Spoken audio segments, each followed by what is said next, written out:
आज हमने एक नेक्स्ट जो चैप्टर है उसको स्टार्ट करना है जिसका नाम है ऑर्गेनिक रीएजेंट्स। ये one of the most important chapter है क्योंकि इसमें से आपको बहुत से जो ऐसे रिएजेंट्स होंगे जो ऑर्गेनिक केमिस्ट्री में देखने को मिलेंगे और बहुत से रिएक्शंस जो होते हैं वो इन रिएजेंट्स की वजह से ही होते हैं। तो बेसिकली हमारे पास दो तरह के रिएजेंट्स होते हैं, या तो वो ऑक्सीडाइजिंग एजेंट्स हो सकते हैं या वो हमारे पास हो सकते हैं रिड्यूसिंग एजेंट्स। ऑक्सीडाइजिंग एजेंट्स की अगर हम डेफिनेशन की बात करें तो ऐसे एजेंट्स जो खुद रिड्यूस हो जाते हैं, इनकी सेल्फ रिडक्शन होती है और दूसरों को ये ऑक्सीडाइज करवाते हैं। जबकि रिड्यूसिंग एजेंट्स में क्या होता है, इनकी सेल्फ ऑक्सीडेशन होती है और दूसरों को ये रिड्यूस करवाते हैं। अब आपने ऑक्सीडेशन और रिडक्शन की डेफिनेशन पढ़ी होगी। ऑक्सीडाइजिंग में सेल्फ इनकी रिडक्शन होती है, इट मींस के या तो ये इलेक्ट्रॉन्स गेन कर सकते हैं, ठीक है, या हाइड्रोजन गेन कर सकते हैं और लॉस ऑफ ऑक्सीजन कर सकते हैं, ठीक है। और यहाँ पर इसका रिवर्स हो जाएगा कि ये इलेक्ट्रॉन डोनेट कर सकते हैं और ये हाइड्रोजन डोनेट कर सकते हैं, ठीक है, और गेन ऑफ ऑक्सीजन हो सकता है इनका, ठीक है। अब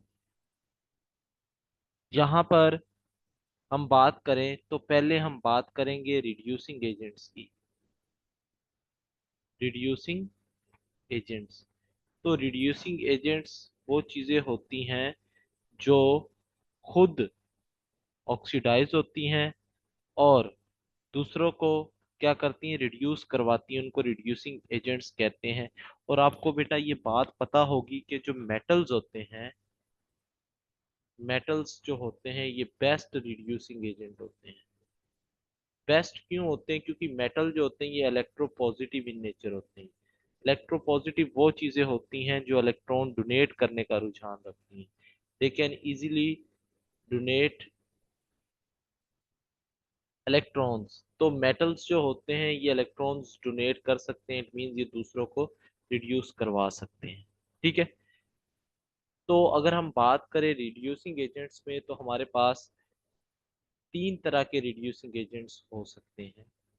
तो वन बाय वन हम उनको देखते हैं। रिड्यूसिंग एजेंट्स के आगे हम फर्दर टाइप्स की बात करने जा रहे हैं। तो हमारे पास हो सकते हैं इलेक्ट्रॉन डोनर। कुछ ऐसे रिड्यूसिंग एजेंट होते हैं जो इलेक्ट्रॉन डोनेट करते हैं। फिर हमारे पास हो सकते हैं हाइड्रोजन डोनर और इसके बाद लास्ट है हमारे पास हाइड्राइड डोनर। ये हमारे पास हो सकते हैं, ठीक है।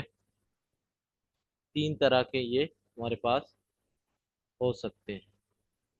तो अगर हम बात करें इलेक्ट्रॉन डोनर की तो ये वो रिड्यूसिंग एजेंट्स होते हैं जो इलेक्ट्रॉन डोनेट करते हैं और इनमें ज़्यादातर मेटल्स होते हैं। फॉर एग्जांपल जिंक हो गया।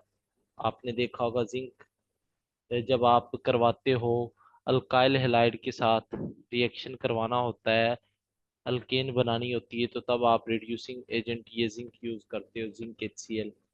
तो यहाँ पे जिंक, मरकरी भी यूज हो सकता है, ठीक है। मरकरी क्यों यूज होता है? क्योंकि ये आपको एक बात बता दूं कि कुछ रिएक्शन होते फास्ट और कुछ होते स्लो। अगर आप जिंक का मरकरी में सॉल्यूशन लेते हो तो उसको अमलगम कहते हैं।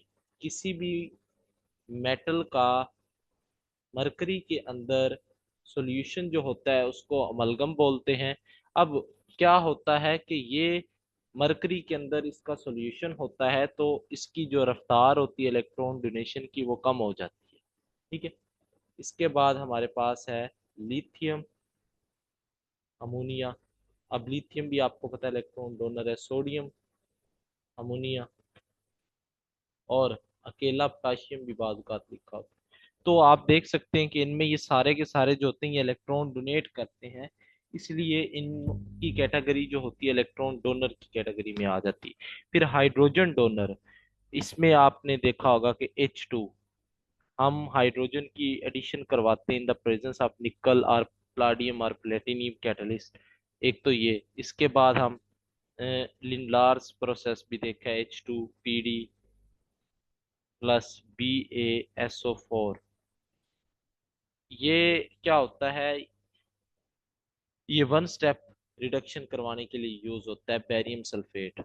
मैं आपको बता दूं कि जो हमारे पास H2PD अगर आप ले रहे हैं ना, तो प्लेडियम जो होता है बहुत ही ज्यादा एफिशिएंट होता है, बहुत ज्यादा एफिशिएंट होता है, और ये मल्टी स्टेप रिडक्शन करवा सकता है।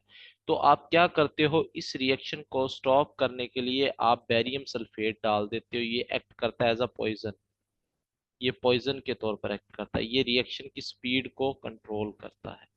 ठीक है। इसके बाद यहाँ पे आपके पास हो सकता है मेटल प्लस एसिड। ठीक है। जो कि आपको, मेटल और एसिड का काम क्या होता है मैं आपको सिंपल बताऊं, लाइक जिंक ले लिया और HCl ले लिया आपने। अब आपने ये 10th क्लास में भी ये रिएक्शन देखा होगा कि जब मेटल का एसिड के साथ रिएक्शन होता है तो वहां पे हाइड्रोजन गैस होती है, वो रिलीज होती है। तो मेटल के साथ एसिड का कॉम्बिनेशन लेने का पर्पज यही है कि हाइड्रोजन पर रिड्यूस हो, ताकि वो डोनेट हो सके। फिर लाइक टिन के साथ HCl ले लिया आपने, तो ये इसकी एग्जांपल है। तो ये कुछ ऐसी डोनर्स होते हैं जो हाइड्रोजन को डोनेट करना पसंद करते हैं। फिर आ जाते हैं हाइड्राइड डोनर, नेगेटिव। अब जब भी मेटल के साथ हाइड्रोजन का बॉन्ड बनता है तो वो आयनिक होता है। मिसाल के तौर पर लिथियम एल्यूमिनियम हाइड्राइड। देखें लिथियम का मेटल के साथ बॉन्ड बना हुआ है, सॉरी हाइड्रोजन के साथ बना हुआ है एल्यूमिनियम का बॉन्ड। इसी तरह सोडियम बोरोहाइड्राइड। ठीक है। इसी के बाद सोडियम हाइड्राइड, ये देख लें, ये मेटल के साथ बना हुआ है। पोटाशियम हाइड्राइड, ये सारे के सारे जो होते हैं ये हाइड्राइड डोनर होते हैं। इनमें क्या होता है कि हाइड्रोजन के ऊपर नेगेटिव चार्ज होता है, वो आगे जाकर रिडक्शन में हेल्पफुल रहता है। अब ये हम देखते हैं कि ये कौन सा इसमें अच्छा है रिड्यूसिंग एजेंट और कौन सा इनमें बुरा है। अगर हम एक जनरल क्वेश्चन लें कि हमारे पास दो हैं B2H6, ये जो होता है ये बेस्ट कंसीडर किया जाता है reducing agent for carboxylic acid. Carboxylic acid की रिडक्शन के लिए ये अच्छा रिड्यूसिंग एजेंट कंसीडर किया जाता है। क्यों, बाकी क्यों नहीं आप यूज करते? तो इसकी रीजन मैं आपको बता दूं कि ये जो लिथियम एल्यूमिनियम हाइड्राइड होता है ये बहुत ज्यादा कॉस्टली होता है, ये कॉस्टली होता है। और दूसरी बात, ये 4H नेगेटिव प्रोड्यूस कर सकता है, यानी आप देखें इसमें 4 हाइड्राइड आयंस प्रोड्यूस हो सकते हैं। ठीक है। और 4 हाइड्राइड आयन जो होते हैं वो फिर हाइड्रोजन के साथ रिएक्शन करेंगे, और आपको पता है कि ये एसिड बेस रिएक्शन हो जाएगा, और इसमें हाइड्रोजन गैस जो होगी वो रिलीज होगी। ठीक है। यहाँ पे ये होगा ना COOH, और यहाँ से हाइड्राइड आ रहा है, तो ये वाला जो प्रोटॉन होता है एसिडिक होता है। मैंने आपको बताया था हाई इलेक्ट्रोनेगेटिव एटम के साथ जो प्रोटॉन अटैच होता है वो एसिडिक होता है। तो ये बेस है, ये इधर अटैक करेगी तो H2 गैस बन जाएगी। ठीक है। अब यहाँ पर एक तो ये चीज है कि why lithium aluminium hydride is not use. तो lithium aluminium hydride is only bad in this case, but in other cases it is best. And B2H6 is not good in doing reduction of other acids। ठीक है। यहाँ पे क्या होता है कि lithium aluminium hydride जो होता है ये 4 स्टेप रिडक्शन करवा सकता है। क्या करवा सकता है? 4 स्टेप रिडक्शन। ये पावरफुल रिड्यूसिंग एजेंट होता है। क्या होता है? ये पावरफुल रिड्यूसिंग एजेंट होता है, और ये 4 स्टेप रिडक्शन करवा सकता है। ठीक है। यानी हमें चाहिए फॉर एग्जांपल कार्बोक्सिलिक एसिड से एल्डिहाइड चाहिए, तो ये कार्बोक्सिलिक एसिड से एल्डिहाइड नहीं या अल्केन बना सकता है, इतना पावरफुल होता है। यानी सारा का सारा जो ऑक्सीजन है उसको खत्म कर सकता है, कंज्यूम कर सकता है, उसे रिड्यूस करवा सकता है। ठीक है। तो हम नहीं चाहते कि ये कन्वर्ट करे डायरेक्टली। फॉर एग्जांपल मैं अगर आपको बताऊं कि आपके पास कोई एसिड डेरिवेटिव है, एसिड डेरिवेटिव है आपके पास कोई, तो अगर यहाँ पे आप ले रहे हो लिथियम एल्यूमिनियम हाइड्राइड, तो ये इस डेरिवेटिव को कन्वर्ट कर देगा डायरेक्टली किसमें, अल्कोहल में। यानी इसने एल्डिहाइड और कीटोन में कन्वर्ट नहीं किया, ये ऐसे है लाइक RCOO, ये अगर आपके पास एक सिस्टम है, तो इसने इसको कन्वर्ट नहीं किया, इसने डायरेक्टली इसको कहाँ पे कन्वर्ट कर दिया, अल्कोहल में। और it is basically two step reduction, two step reduction है यहाँ पे, ठीक है। और अगर आप चाहो तो इस डेरिवेटिव को डायरेक्टली अल्केन में भी कन्वर्ट कर सकते हो, वो होता है हमेशा याद रखे फास्फोरस और HI यूज करो, ये बना देगा अल्केन। और अगर आप ये नहीं चाहते, आप चाहते हो कि पहले अल्कोहल बने फिर अल्केन बने, तो अगेन आप यूज कर सकते हो फास्फोरस और HI, ठीक है। तो फास्फोरस और HI जो होते हैं ये इसको डायरेक्टली अल्केन में भी कन्वर्ट कर सकते हैं। ये टू स्टेप रिडक्शन थी, और ये वाली फिर अल्केन में आ जाती है वन स्टेप रिडक्शन से। अब थोड़ी सी बात हम करते हैं वन स्टेप रिडक्शन क्या होती है और टू स्टेप रिडक्शन क्या होती है, इस पे थोड़ी सी हम बात करेंगे।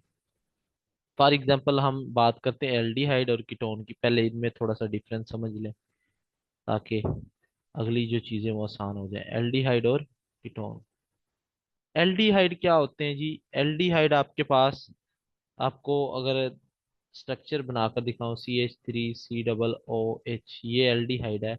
और आपको पता है कि ये इलेक्ट्रॉन डोनेटिंग ग्रुप है, तो इसके ऊपर चार्ज जो होगा वो कम हो जाएगा। अब कीटोन की बात करें, CH3COO, अगर हम यहाँ पर देखें तो यहाँ पे दो दो इलेक्ट्रॉन डोनेटिंग ग्रुप हैं, तो इसके ऊपर तो चार्ज जो होगा मजीद डिक्रीज हो जाएगा। यानी कीटोन में पॉजिटिव चार्ज जो होता है वो कम होता है कार्बन पे, जबकि एल्डिहाइड में ज्यादा होता है। एक तो बात ये हो गई। दूसरी बात, यहाँ पे स्टीरिक हिंड्रेंस लेस होती है। स्टीरिक हिंड्रेंस क्या होती है कि कोई बल्कि ग्रुप लगा हुआ है या नहीं। यहाँ पे एक ही लगा हुआ है, ये हाइड्रोजन तो फिक्स होता है, जबकि कीटोन में देखें तो यहाँ पे दो दो बल्कि ग्रुप्स लगे हुए हैं, तो मोर होती है यहाँ पे स्टीरिक हिंड्रेंस, यहाँ पे लेस होती है। इसके बाद अगर आप बात करो कि ये जितने भी टेस्ट देते हैं, सोडियम हाइसल्फेट बाइसल्फेट के साथ, फिर टोलोइन, फिर फेलिंग, बेनेडिक्ट और शिफ्स, ये तमाम के तमाम पॉजिटिव टेस्ट होते हैं। ये मैंने नेक्स्ट चैप्टर आपको ये पढ़ाना है ऑर्गेनिक टेस्ट के हवाले से। तो ये तमाम के तमाम पॉजिटिव देते हैं, जबकि कीटोन जो होते हैं ये तमाम के तमाम नेगेटिव टेस्ट देते हैं इन तमाम रिएजेंट्स के साथ, ठीक है। अब ये तो इनमें मेन डिफरेंस आपको पता चल गया, क्योंकि एल्डिहाइड और कीटोन की ज्यादातर रिडक्शन हो रही होती है, तो इनका आपको पता होना चाहिए किस में रिएक्शन फास्ट होगा किस में स्लो होगा, ठीक है। चार्ज पे डिपेंड करता है। आपको पता है एल्डिहाइड रिएक्शन फास्ट देते हैं, जबकि कीटोन जो होते हैं वो कम न्यूक्लियोफिलिक रिएक्शन देते हैं, ये ऑलरेडी हम स्टडी कर चुके हैं। अगर हम बात करें अल्कोहल की, सिंपल सा मैं आपको वन स्टेप और टू स्टेप अप समझाने जा रहा हूँ। तो इसकी अगर आप ऑक्सीडेशन करवाते हो तो ये या तो बनाएगा एल्डिहाइड या बनाएगा कीटोन। और इसकी अगर आप ऑक्सीडेशन करवाते हो तो ये आपको कार्बोक्सिलिक एसिड बना देगा। ये क्या बना कर देगा, कार्बोक्सिलिक एसिड बना कर देगा। अब देखें, ये यहां से यहां जाते हुए ये हुई है वन स्टेप, और अगर हम दरमियान वाला स्टेप मिस कर दें ये वाला, और अल्कोहल से डायरेक्टली बन जाए आपके पास, आप समझ लो कि अल्कोहल से डायरेक्टली एसिड बन चुका है, तो ये जो होगी ये टू स्टेप हो जाएगी, ठीक है। यानी एक जो एल्डिहाइड कीटोन वाला स्टेप था वो मिसिंग हो गया है। अब डायरेक्टली कन्वर्ट हो गया एसिड में अल्कोहल, तो ये टू स्टेप होती है। अगर दरमियान में एल्डिहाइड कीटोन बन जाए पहले और यहां तक ही रिएक्शन हो तो ये वन स्टेप होगा, ठीक है। यहाँ से अगर एल्डिहाइड बन जाता है या कीटोन बनता है तो ये वन स्टेप रिडक्शन हो जाएगी। ठीक है, इसके बाद और भी हम बातें करते हैं इसके मुतालिक के फर्स्ट स्टेप में ऑक्सीडेशन है। तो लाइक अगर आपको मैं जनरल बताऊं कि अल्कोहल जो होता है, अगर सिंगल स्टेप हो, कोई माइल्ड ऑक्सीडाइजिंग एजेंट आप यूज कर लें, माइल्ड यानी वीक, तो ये सिर्फ एल्डिहाइड में ही कन्वर्ट करता है और ये सिर्फ वन स्टेप ऑक्सीडेशन ही देता है, वन स्टेप ऑक्सीडेशन। ठीक है, अगर कोई स्ट्रॉन्ग ले लें आप oxidising agent, alcohol directly convert हो जाता है एसिड में, तो ये कोई ना कोई स्ट्रॉन्ग ऑक्सीडाइजिंग एजेंट आपने यूज किया है, स्ट्रॉन्ग। अब चेक करते हैं कि कहाँ पे ऑक्सीडेशन हुई, कहाँ पे रिडक्शन। तो RCH2OH ये आपके पास है। अब मुझे आपने बताना है कि किस रिएक्शन में, पहला से ये बताएं, इसमें ऑक्सीडेशन हुई रिडक्शन हुई है जी। हाँ जी बेटा। ऑक्सीडेशन। ऑक्सीडेशन, और सेकंड में? ऑक्सीडेशन। और अब थर्ड को देखें जरा।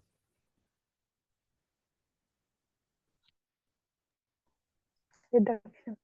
रिडक्शन क्यों हुई है यहाँ पे?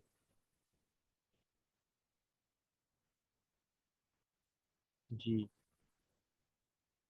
रिमूवल ऑफ ऑक्सीजन इसमें भी। ठीक है, एक बात तो आपने सही की, रिमूवल ऑफ ऑक्सीजन। और एक बात मैं आपको बता दूं यहाँ पे, CH2 और OH, फिर ये बनता है RCH2COO। अब देखें बेटा, यहाँ पे क्या हो रहा है, ये वाला जो स्टेप है, बाकी तो सिंपल है। यहाँ पे एक हाई इलेक्ट्रोनेगेटिव एटम है और ये वाला हाई इलेक्ट्रोनेगेटिव एटम है और ये वाला लेस इलेक्ट्रोनेगेटिव एटम है। तो एक बात और याद रख लें कि हाई इलेक्ट्रोनेगेटिव एटम से लेस इलेक्ट्रोनेगेटिव एटम बने तब भी आपके पास रिडक्शन होती है। हाई से लेस वाला कोई अटैच हो जाए तब भी रिडक्शन होगी, ये बात आपको शायद नहीं पता होगी, तो ये भी याद रख लें। हाई से लेस की तरफ आए तब भी रिडक्शन होती है। ठीक है, बाकी सब में ऑक्सीडेशन होती है। और इसमें ये RCH3, इसमें भी रिडक्शन हुई क्योंकि loss of electron, sorry, loss of oxygen है। और यहाँ पे आप देख सकते हैं हाइड्रोजन आ गया है ऑक्सीजन की जगह पे ना, एक हाइड्रोजन, और ऑक्सीजन खत्म हो चुका है यहाँ पे। इसके बाद एक और थोड़ी सी ना बात को समझना है, increase in number of oxygen जो है, इसको ऑक्सीडेशन कहते हैं, कि ऑक्सीजन की तादाद बढ़ना भी ऑक्सीडेशन है। अब ना किसी अगर कार्बन के ऊपर ऐसा सिनेरियो हो कि दो OH एक साथ आ जाएं एक कार्बन के ऊपर, थोड़ी सी बात है समझनी है, तो ये अपने आप को ना रीअरेंज कर लेगा। कैसे करेगा बताता हूँ। ये लोन पेयर ऑफ इलेक्ट्रॉन्स है। अब ये अटैक करेगा इसके हाइड्रोजन के ऊपर। ठीक है, ये हाइड्रोजन के ऊपर अटैक करेगा तो ये बन जाएगा O पॉजिटिव, H और H। अब बेटा एक बात आप हमेशा याद रख लो कि हाईली इलेक्ट्रोनेगेटिव एटम के ऊपर positive charge is highly unstable, तो बहुत ज्यादा अनस्टेबल होता है, क्योंकि हाई इलेक्ट्रोनेगेटिव है, उसने तो इलेक्ट्रॉन लेने हैं, देने थोड़ी हैं। तो अब ये क्या होगा, ये बॉन्ड शिफ्ट, ये जो OH होता है ये पुअर लिविंग ग्रुप होता है, पुअर लिविंग ग्रुप होता है। जबकि क्यों पुअर लिविंग ग्रुप है, क्योंकि अगर ये लीव करता है ना एज एन OH, तो इसके ऊपर नेगेटिव चार्ज है और अगेन ये किसी के साथ रिएक्शन करेगा, दोबारा से कंबाइन हो जाएगा। लेकिन अगर यहाँ पर ये लीव करता है तो ये एज अ वाटर लीव करेगा, ये न्यूट्रल स्पीशीज पे कोई भी चार्ज नहीं होगा, तो ये किसी के साथ अब रिएक्शन नहीं कर पाएगा, तो इसलिए ये स्टेबल होता है। तो लिविंग ग्रुप वही अच्छा होता है जो लीव करने के बाद स्टेबल बन जाए। ठीक है, तो इसलिए मैंने कहा ये पुअर लिविंग ग्रुप है और वो स्ट्रॉन्ग लिविंग ग्रुप। अब ये नेगेटिव चार्ज आया, अब कार्बन की वैलेंसी भी तो सेटिस्फाइड करनी, तो ये ऑक्सीजन यहाँ पे बॉन्ड बना लेगा और ये बन जाएगा C डबल O। अगर कोई ऐसा सिनेरियो आए तो कार्बन अपने आप को इस तरह से अरेंज कर लेगा। ठीक है, पहली बात। इसके बाद अगर किसी कार्बन के ऊपर 4 OH आ जाएं इस तरह से, तो अब आप समझ ही गए होंगे कि यहाँ पे दो जो होंगे वो डबल बॉन्ड बन जाएंगे, कार्बन CO2 बन जाएगी, ये ये बन जाएगी। ठीक है, और इसी तरह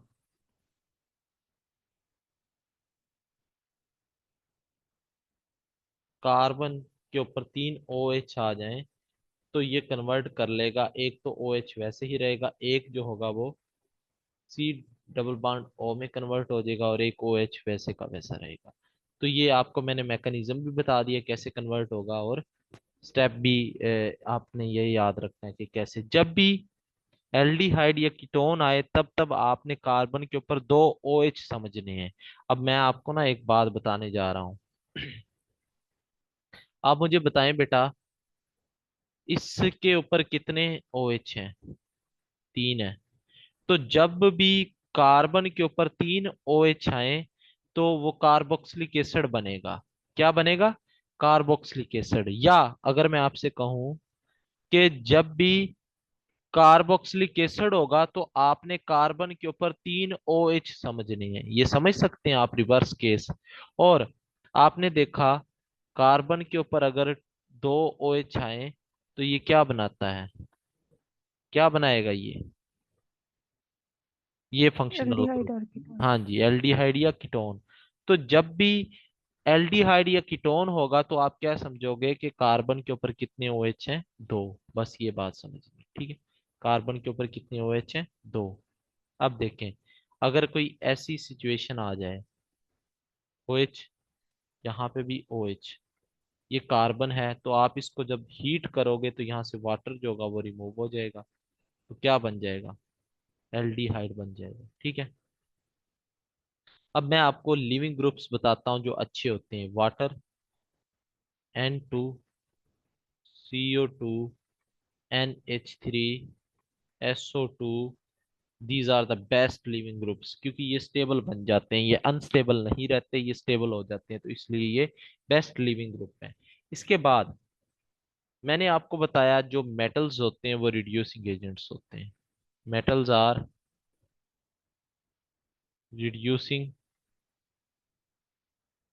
एजेंट्स। तो मेटल्स जो होते हैं वो रिड्यूसिंग एजेंट्स होते हैं। एक तो ये बात। अब इस बात को मद्देनजर रखना है आपने कि जहां पर भी मेटल आ जाए तो वहां पर आपने समझना है रिडक्शन होगी। एक दो केसेस ऐसे हैं जहां पे मेटल जो होते हैं वो रिडक्शन नहीं करवाते, ऑक्सीडेशन करवाते हैं, वो मैं बता दूंगा आपको। लेकिन लाइक ये आ गया आपके पास CH2। अब ना मैं आपको प्रोडक्ट लिखने का मेथड बता रहा हूँ कि समटाइम्स सिंपल से रिएक्शन होते हैं और आप अपने मार्क्स चेक करवा लेते हो MCQs में कि ये कौन सा रिएक्शन है, क्या प्रोडक्ट बनेगा।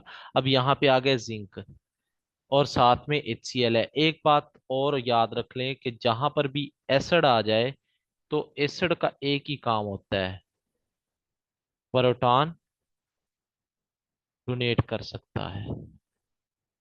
तो ये प्रोटॉन देता है, और जिंक क्या होता है, ये रिडक्शन करवाता है। एक्चुअल में क्या है कि जिंक जो होता है ना, मैं आपको बताता हूँ। जिंक इलेक्ट्रॉन को डोनेट करेगा, 2 इलेक्ट्रॉन। ठीक है, ऐसे। अब यहाँ पे क्या होगा कि आपके पास HCl से क्या मिलेगा? H पॉजिटिव मिलेगा, और साथ में Cl नेगेटिव होगा। ठीक है, अब ये क्लोराइड होता है, ये आपको पता है हाई इलेक्ट्रोनेगेटिव होता है। तो ये अगर अटैक करे इस हाइड्रोजन पे तो ये यहाँ से शिफ्ट हो जाएगा पीछे, इसके ऊपर बच गया है। अब CH2 के ऊपर पॉजिटिव चार्ज आ जाता है, CH2 के ऊपर क्या आ जाता है? पॉजिटिव चार्ज आ जाता है। ठीक है, अब आपको पता है 2 इलेक्ट्रॉन जिंक ने दिए हैं, वो इसको डोनेट करेगा, तो ये क्या बन जाएगा? CH2 नेगेटिव हो गया। अब ये CH2 नेगेटिव हो गया है, तो अब यहाँ पे आपको पता है सिस्टम में H पॉजिटिव तो एक्सेस में प्रेजेंट है, तो ये इधर अटैक करेगा और ये बन जाएगा CH3। तो ये इसका मैकेनिज्म था। तो यहाँ पर बात क्या हुई है, रिडक्शन हुई है, सारे प्रोसेस का निचोड़ बता दूं तो यहाँ पे दो हाइड्रोजन कंज्यूम हुए, एक क्लोरीन के लिए था और एक जो था वो CH2 के साथ अटैच होना था। ठीक है, तो यहाँ पे रिडक्शन हो गई और इसका तरीकेकार भी मैंने आपको बता दिया है। अब एक बात याद रख लें, जहां पर भी मेटल देखें वहां पे समझ जाएं रिडक्शन होगी। ठीक है, अब कुछ रिड्यूसिंग एजेंट्स हैं, उनको हम वन बाय वन स्टडी करते हैं। नंबर वन है हमारे पास लिथियम एल्यूमिनियम हाइड्राइड।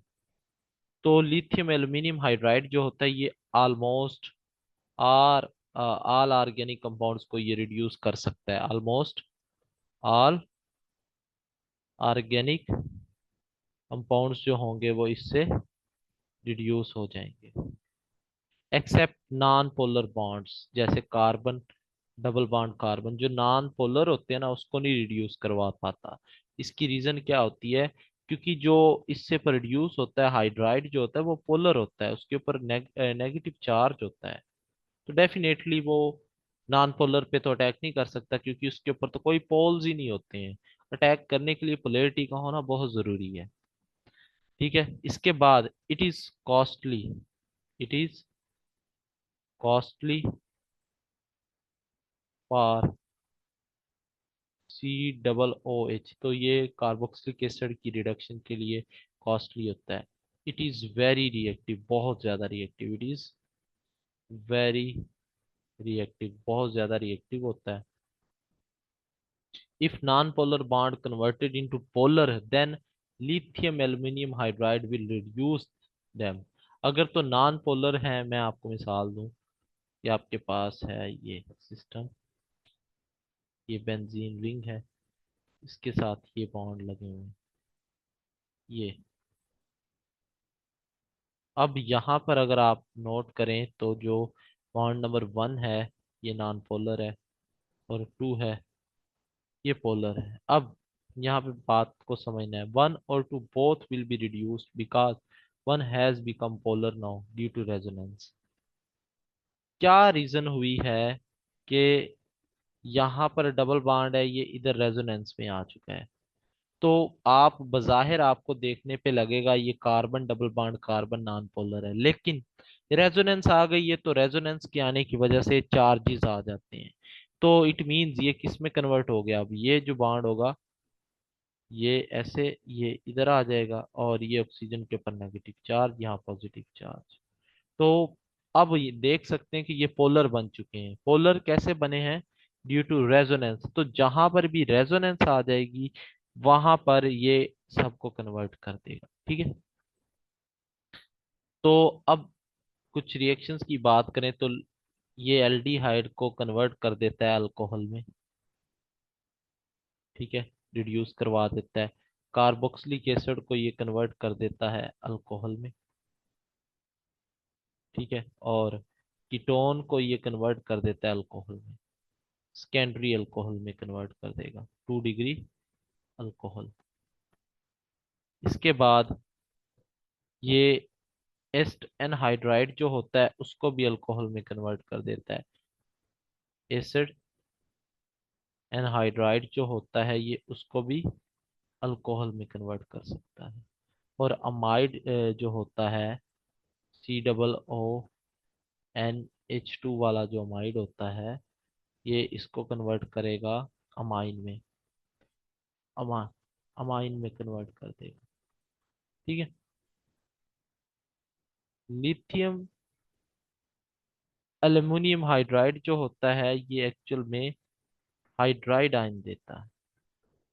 ठीक है, जो कि पावरफुल रिड्यूसिंग एजेंट होता है। ठीक है,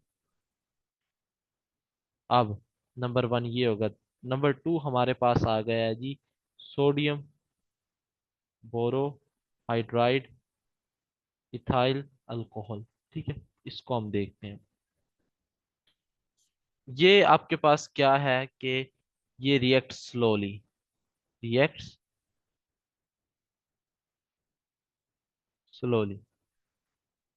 और it can be used in protic solvent. Protic solvent मैंने आपको बताया हुआ है कि जिसमें प्रोटॉन जो होता है एसिडिक हाइड्रो प्रोटॉन जो होता है वो किसी हाई इलेक्ट्रोनेगेटिव एटम के साथ अटैच हो, तो वो प्रोटिक होते हैं। ठीक है, प्रोटिक सॉल्वेंट्स में ये यूज हो सकता है, विच हैव एसिडिक हाइड्रोजन।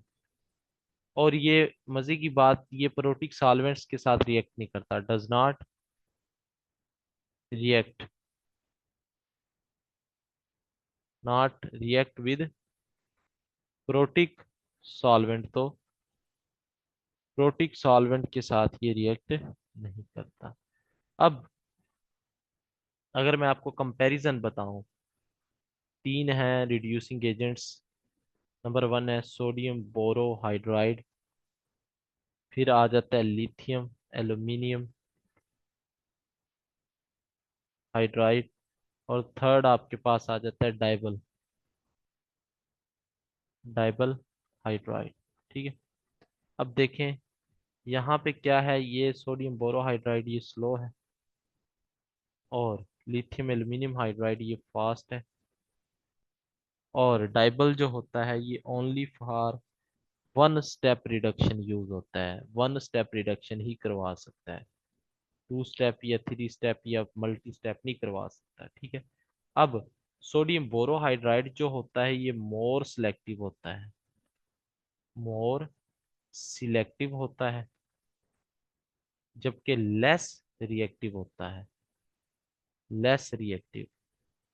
यानी ये बहुत समझदार है, मैं आपको बताता हूँ कैसे। जबकि ये जो होता है ये लेस सिलेक्टिव होता है। आपने देखा होगा बाज़ औक़ात बच्चे जो होते हैं ना, उन्हें आपने कहा था दही लेकर आओ, दही लेकर आओ, तो वो कोई और चीज ले आते हैं, तो वो सिलेक्टिव नहीं होते, वो रिएक्टिव होते, भागे भागे गए थे, जो चीज दुकानदार ने दी वो लेकर आ गए।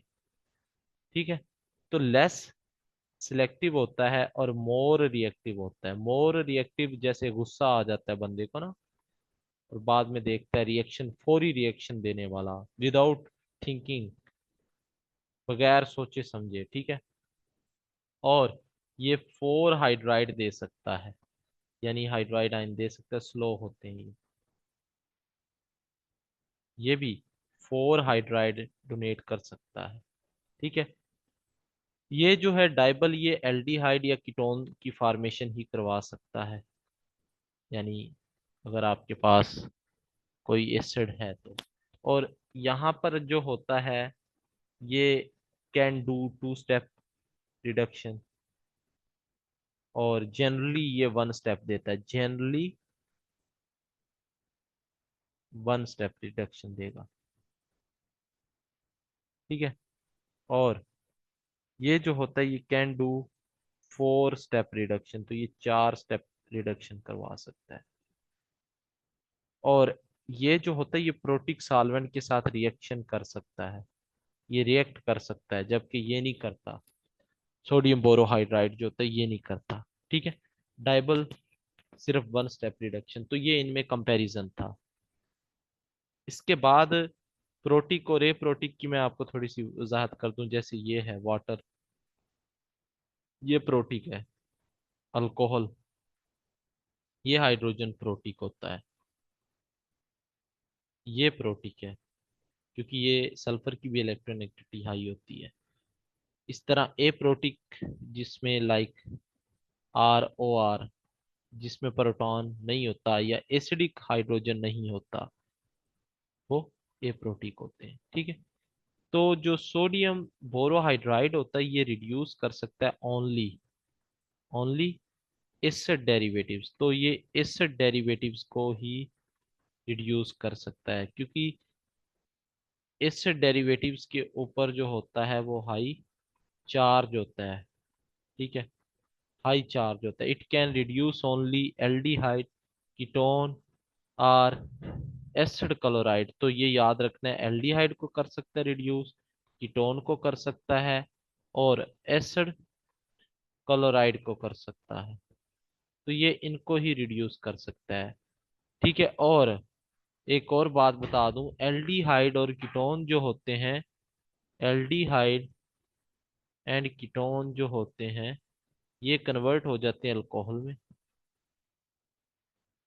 ठीक है, जबकि एसिड क्लोराइड जो होता है ये भी अल्कोहल में ही कन्वर्ट होगा।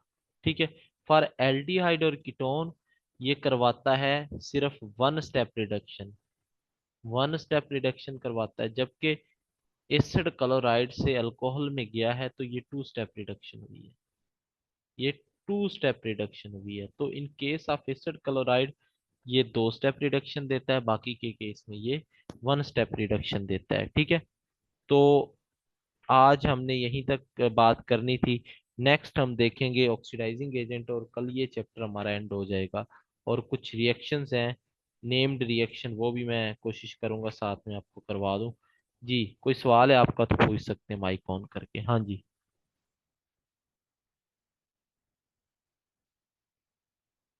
आज के लेक्चर में कोई सवाल